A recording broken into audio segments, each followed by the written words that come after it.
Ah, bonjour à tous. Eh oui, les grandes canicules, c'est terminé. Le retour de la raclette et du brouillard du matin. C'était le brouillard de Londres il n'y a même pas une heure. L'enfer. Enfin, moi j'aime bien.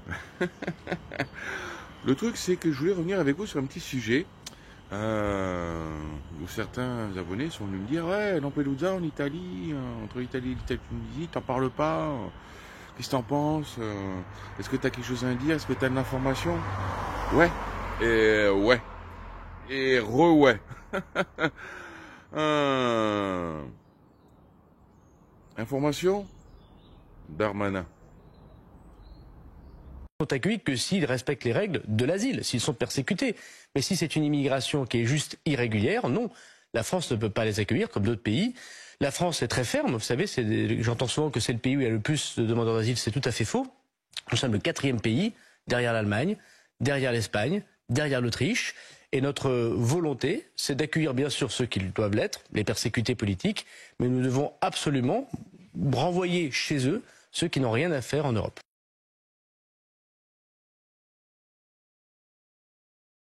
Darmanin menteur, on le sait. Pourquoi? Pour ça.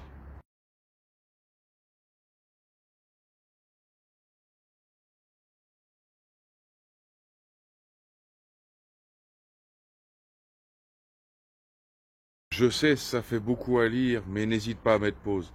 Et surtout, regarde, la première page, je te l'ai grossie.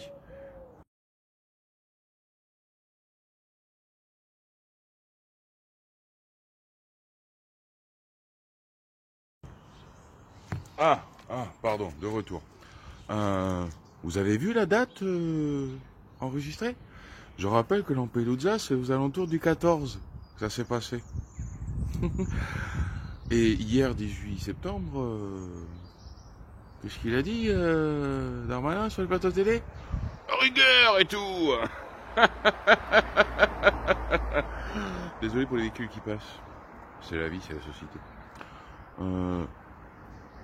Depuis le 15 septembre, l'arrêté préfectoral a été ordonné pour la réquisition de l'ételibiste pour les migrants par le préfet des Alpes-Maritimes.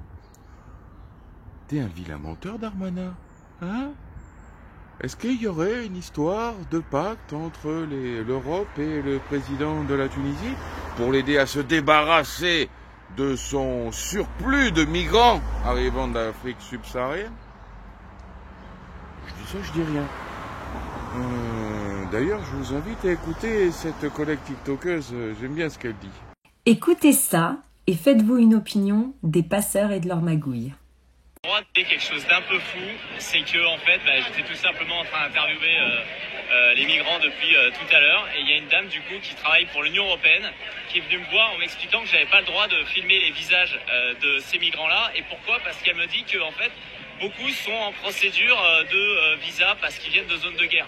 Depuis le début, vous l'avez vu, les personnes souvent qui parlent francophone, les personnes francophones disent qu'elles viennent, qu'elles ne fuient pas la guerre, mais qu'elles viennent pour des raisons économiques. Et quel est l'argument de cette dame? Elle me dit oui, mais le problème derrière, c'est que lorsqu'on va instruire leur demande de visa, l'ambassade, eh bien, elle va voir le screenshot de votre vidéo et ils vont dire mais vous avez dit à un journaliste que vous veniez pas pour fuir la guerre, mais que vous veniez d'abord pour des raisons économiques, donc nous vous donnons pas ce visa. Et donc je trouve ça assez scandaleux en fait. En plus, elle essaie de me faire croire que je n'avais pas le droit de le faire, que c'était illégal. Alors c'est notre travail de le faire. Elle voulait simplement qu'on filme les pieds de ces migrants. Là-dessus, pour le coup, j'ai refusé.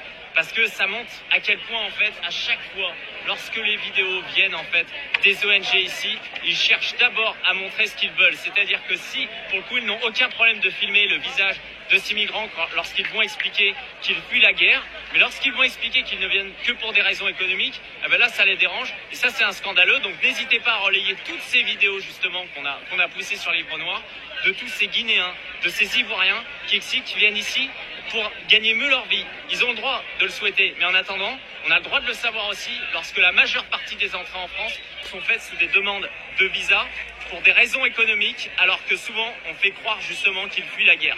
À très vite. Charge à chacun de se faire son opinion. Moi, ce que je vois, c'est que les passeurs, ce sont les pires pourritures.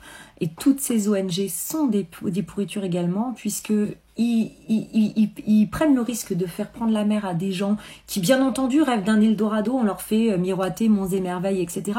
Est-ce que vous croyez vraiment que 6000 personnes qui arrivent comme ça d'un coup sur une île, ça demande pas un minimum d'organisation? Mais bien entendu que c'est une organisation, ça se fait pas comme ça. Le truc, il est prévu. Moi, je serais curieuse de savoir, il y en a qui disent n'avoir pas payé leur passage et il y en a qui disent avoir payé plus de 1500 €. Donc, où va cet argent? À qui ça profite, etc.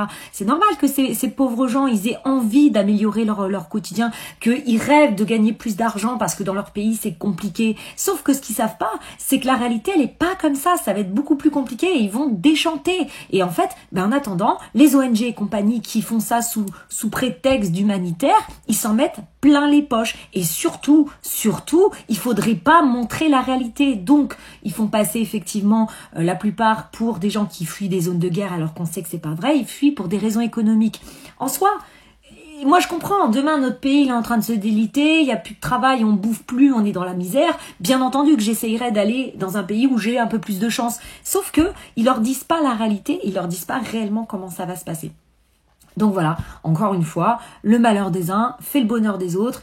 Et toutes ces personnes, eh bien la plupart n'arriveront pas à avoir la vie dont ils rêvent parce que la réalité, elle est tout autre. Mais les ONG, ça, en attendant, eux, ils le cachent bien et ils s'en mettent plein les poches. Ah. Alors, vous en pensez quoi de la collègue là? Pas mal, hein? Pas de haine, hein? Pas de rejet, tranquille, hein? Je suis d'accord avec elle. Combien de nous faire croire que ça n'a pas été organisé, cette petite affaire? Faudrait quand même pas nous prendre pour des cons. Quelque chose me dit que un petit projet d'arrangement entre le président de la Tunisie pour l'aider à se débarrasser de son trop-plein de migrants subsahariens contre de petits chèques de FMI, etc., petit chantage avec l'Europe. Ah, vous voulez pas? Attendez, je vais vous lâcher 120 embarcations en une seule journée. Sur Lampedusa, à titre d'essai. T'as pigé le truc là? Ouh, ça fait mal. Ouh, ça fait mal.